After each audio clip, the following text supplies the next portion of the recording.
இது ஜெருசலேம் நகரம்.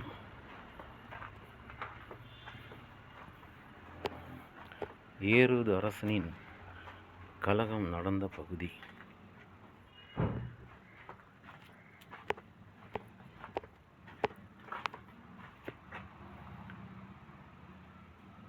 கிறிஸ்மஸ் மரம்.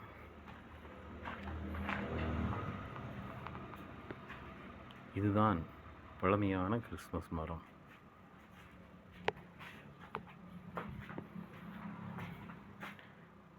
இது பாலனேசு பிறந்த இடம். அவருடைய பிறப்பினுடைய முக்கியமான அம்சங்கள் இந்த குடலிலே இடம்பெற்றிருக்கிறது. குறிப்பாக பாலனேசுவினுடைய பிறப்பு நிகழ்விலே வானதூதர்கள் வழிகாட்ட, இடையர்கள் ஆடு மேய்ப்பாளர்கள் பயணம் மேற்கொள்ள, ஞானிகள் பொன் தூவம் வெள்ளைப்போளம் கொண்டு செல்ல, கிறிஸ்மஸ் தாத்தா கிறிஸ்மஸ் வாழ்த்து சொல்ல, கிறிஸ்மஸ் தாத்தா சைக்கிளில் ஏறி மகிழ்ச்சி பொங்க ஆர்ப்பரிப்பதோடு, கிறிஸ்மஸ் தாத்தா உடனிருந்து பின் செல்கின்ற ஒரு காட்சியையும் நாம் பார்க்கின்றோம். அதைப்போன்று மகிழ்ச்சியால் ஆர்ப்பரிக்கக்கூடிய பெரியவர்களை பார்க்கின்றோம். பாலனேசனுடைய பிறப்பினால் மகிழ்ச்சி கொண்டாட்டத்திலே இருக்கக்கூடிய நிகழ்வு.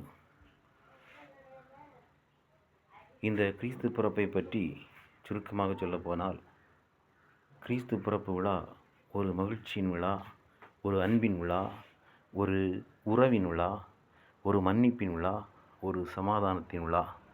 இப்படி இந்த பாலனேசனுடைய பிறப்பு உலக மக்களுக்கெல்லாம் ஒரு மகிழ்ச்சியூட்டுகின்ற, நற்செய்தியை அறிவிக்கின்ற ஒரு புது படைப்பாக இருப்பதை நாம் பார்க்கின்றோம்.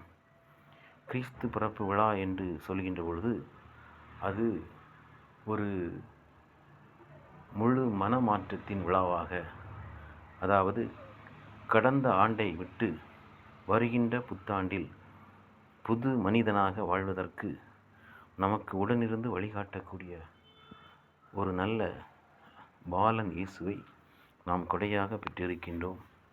அவருடைய வழிகாட்டுதலிலே இந்த ஆண்டு நாம் அதிகமான நல்ல பண்புகளை வெளிக்கொணர்ந்து நல்ல மனிதர்களாக வாழ்வதற்கு இந்த கிறிஸ்து பிறப்பு விழா நமக்கு இன்று அழைப்பு விடுக்கின்றது.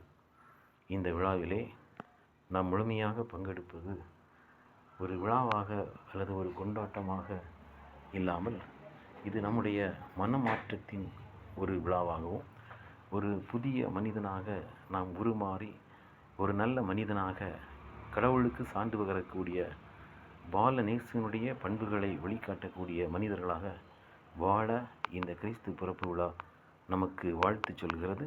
அனைவருக்கும் கிறிஸ்து பிறப்பு மற்றும் புத்தாண்டு நல்வாழ்த்துக்கள்.